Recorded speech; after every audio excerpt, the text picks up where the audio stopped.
السلام عليكم أصدقاء مطبخ سمر، وأهلا فيكم بوصفة جديدة.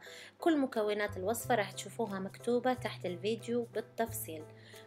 أول شي راح نسويه، راح نكسر البسكوت بشكل جيد، بعدين راح نعجنه مع القشطة.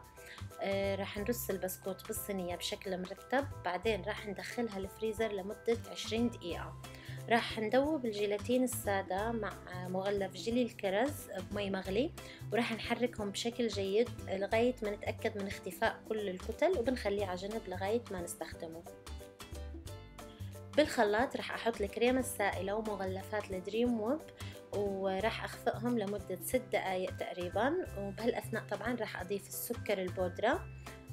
وبعدين بعد ما تنفش معي الكريمة بعد ال6 دقايق بضيف الجبنة الفيلادلفيا، وبرجع بخفقهم كمان دقيقة لغاية ما يمتزجوا بشكل جيد. بعدين آخر خطوة راح نحط عليهم الجيلاتين وجيلي الكرز اللي ذوبناهم، وبنخليهم يخفقوا لغاية ما تمتزج كل المكونات جيدا. بعدين بنصبهم على طبقة البسكوت، وبنرجع بندخل الصينية مرة تانية على الفريزر لمدة 20 دقيقة.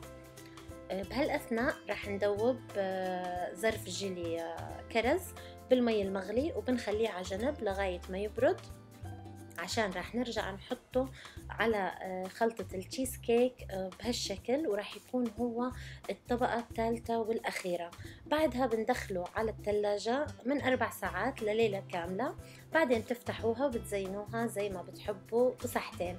وإذا عجبتكم الوصفة لا تنسوا تعملوا لايك وسبسكرايب للقناة. باي.